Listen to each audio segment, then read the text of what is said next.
This is part four. Whatever we have done in the first three parts, I hope everything is clear to you. If not, please jot down your doubts on a piece of paper. We will discuss them as and when we get the time to. Let's continue.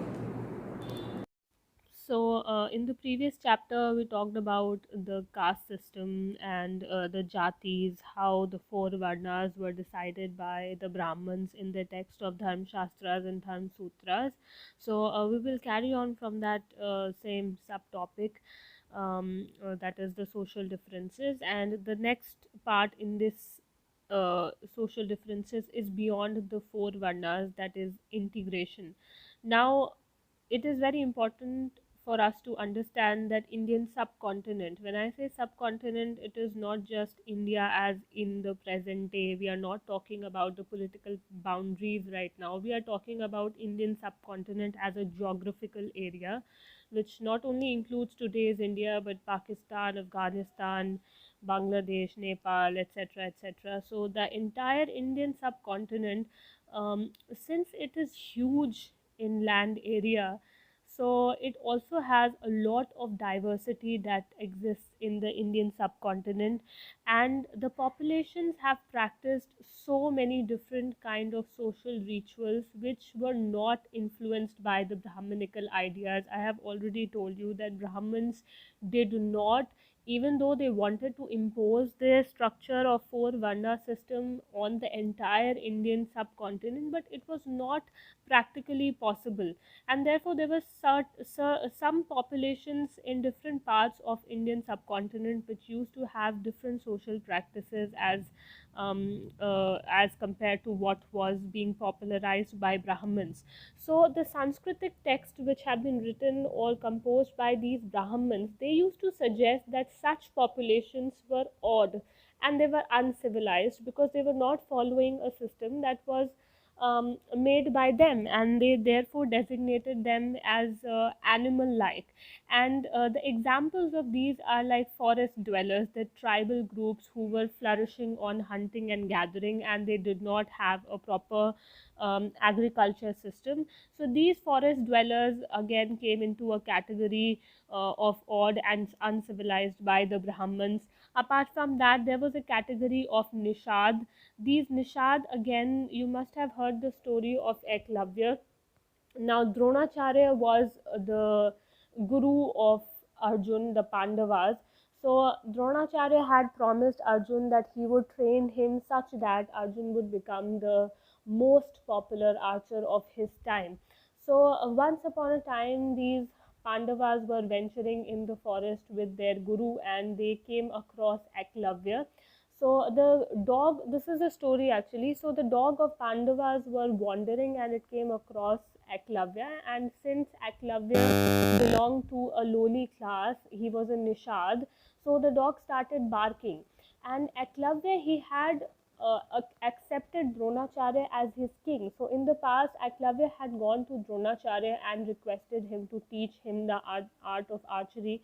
But Dronacharya, since he did not teach students of lowly class. Therefore, he did not accept Eklavya as his student. But Eklavya was so determined that he made a sculpture of Dronacharya and he used to practice daily in front of that sculpture. And with his determination and everyday practice, he became an archer, maybe even greater than Arjun. So when that dog started barking in front of Eklavya, Eklavya literally shot his 7 arrows into the dog's mouth. So the dog could not shut it. That dog could not bark. So when the Pandavas came across that dog, they realized that this was a work of a very fine archer. So when they asked Eklavya who his guru was, he admitted that his guru was Dronacharya, and Dronacharya himself was completely stunned because he had never trained Eklavya. So Eklavya said, he reminded Dronacharya that in his childhood he had approached him, but Dronacharya had rejected him because he belonged to a low class. So Arjun challenged Dronacharya and said that Dronacharya, you had promised me that you would make me the best archer of all times, but you have been a guru to Eklavya. So Dronacharya, even though it was very unfair of him, but he had to you know give respect to the promise that he had made to Arjun. So in order to make that promise into a reality, he asked Aklavya that even though you accept me as your guru, you should give me something in Guru Dakshina. And in that Guru Dakshina, Aklavya had asked, Dronacharya had asked Aklavya for his right thumb. So after and Eklavya had cut off his right thumb right away without any hesitation, and this was the story of determination or loyalty of a student towards the guru. Why I told you the story is that even though the nishadas or these lowly class people, they had a lot of skill, they could learn a lot, they could become great, but the societal structure was such that the Brahmins wouldn't allow these people to come up in the hierarchical system, and whatever chances they had, even those chances were lost because of the upper classes, which were not allowing them to rise above. Okay, so these different odd or uncivilized people, according to Brahmins, they used to follow um, occupations of nomadic pastoralism. So they were not settled at one place like settled agriculturists. Apart from that, they were speaking non-Sanskritic languages again. So this is the difference that these odd classes have from, as we compare it to the other classes. So these classes were regarded as odd, uncivilized, and they were termed as Malechas by the Brahmins in their texts, and it was very difficult to consume them into the four Varna system. But with time, when different classes and these people started coming into contact with each other, there was sharing of ideas and beliefs, and this was a start of relation between these communities with each other. So this is the subtopic of integration. But more than the integration or the sharing of ideas, there was conflict, because people who used to consider themselves as belonging to higher castes, they did not want themselves to be muddled with people of lower caste. So there was more of conflict, and there was more of trial of subordinating these lower castes. So the first attempt was made by the Brahmins themselves. They had put a sharper social divide by making a new category that was of untouchables. Now, these untouchables were not allowed to perform any of the sacred rituals which were performed by other castes. Like, for example, I have told you Kshatriya, Brahmins, and the Vaishyas, all the three Varnas, they were allowed to read Vedas, to read the various scriptures, religious scriptures. But Shudras or the untouchables, they were not allowed to read them and to learn them, because they were not considered of pure blood. So those who considered themselves pure avoided taking food from the untouchables. Even some of the activities were specified, like the shadow of these untouchables were considered polluting. Handling of corpses and dead animals could only be done by people of low class, and they were designated as chandalas. You must have heard about them. Even now, their touch was considered polluting. Even having a look at these chandalas were considered impure. So the Manusmriti laid down the duties of the Chandalas. So Manusmriti not only have laid down the duties of the higher classes, but it has also laid down the duties of the Malechas or the Chandalas. So the Chandalas were expected to live outside the village, separate from the other communities. They had to use the discarded utensils. They wore clothes of the dead, and their ornaments were of iron. So these were the differences. Apart from that, they had to dispose of the dead bodies, and they also served as executioners, that is for the murdering purposes of the criminals, etc.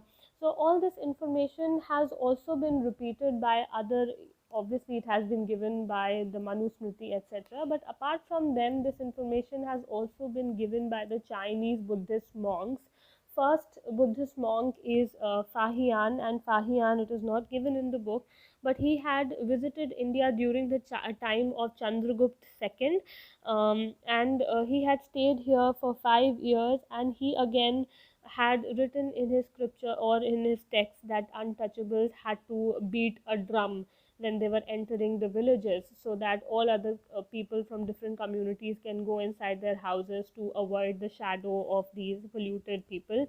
So this is a new information, that they had to literally sound a clapper when they were coming in the street, so that everyone is aware that these impure blooded people are in town.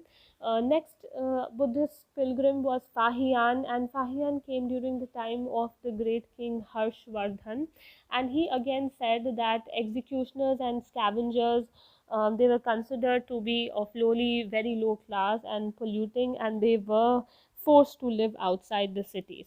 So by examining non-Brahmanical texts also, that is, we have already seen the Buddhist, what Buddhist pilgrims have to say. So we come across the fact that the lives of Chandalas were accepted by these people themselves, because there was a very strong belief in them that they deserve this based on whatever they have done in their previous births. So this is all about the social differences, integration, and the conflicts. So the next topic is beyond birth, resources, and status. Now, one thing I've already told you, that whatever life brought to people, it was based on birth, what occupation they will have, what kind of status a person will be assigned in the society. Everything was based on birth. So, birth obviously was the most important factor that will determine what a person's life would be. Apart from birth, there were other reasons also, factors also, which determined other things, like for example gender. Now based on gender, the access to property was decided. Now first critical episode is in the Mahabharata, and there was a long drawn rivalry between Kauravas and Pandavas. We have already seen that there was a game of dice where Duryodhan, the oldest, the eldest brother of Kauravas, and had invited Yudhishthir and his other four brothers to a game of dice, and he deceived these Pandavas, and with the help of treachery, he had acquired all the wealth of the Pandavas. And then Pandavas were not left with anything at their hands, and therefore they had to stake their common wife Draupadi, and they had also lost her too. So this suggests that even women were considered a property by the people at that time, and this property was owned by the male members of their families. And this again, the issue of ownership has been given by Dharma Shastras and Dharma Sutras. So according to Manusmriti, the paternal estate was to be divided equally amongst the sons after the death of their parents. We have already discussed it before, that sons were considered to be the true successors of their fathers. And apart from that, there was a practice of primogeniture. So primogeniture means that after the death of the father, the eldest son was considered to be the strongest contender for the wealth or for the kingdom, and women could not claim any share of these resources. So, however, women were allowed to retain the gifts that she has received during the marriage. So, the property that was received during the marriage is called Stridhan. So, she was the rightful heir of that, but this could be inherited by their children without the husband having claim on it. That is, the woman could transfer her Stridhan to their children, and the husband had no claim on this property. At the same time, Manusmriti warned women against hoarding family property, even their own valuables, without the husband's permission. So, women was not allowed to keep any sort of wealth without the permission of the husband. So, husband had to first give a nod or give permission for her to keep that property with herself.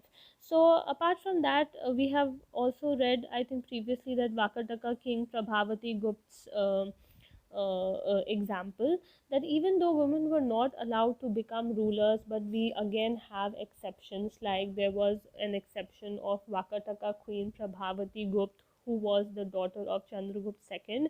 So we have epigraphic and textual evidence that the upper class women had a different way of living, and they may have had access to resources, land, cattle, and money, and which were being generally controlled by men. So this is an exception that Prabhavati Gupta, even though the societal framework was different, it said differently about women cannot be owners of the land or property, but this is an exception which says that women, if at a higher position, can get all of these proprietary rights. So the social differences between men and women were sharpened because of the differences in access to resources. Obviously, since women did not have access to enough resources, she became weaker and weaker in the society. So this is all about the gendered access to property. We will continue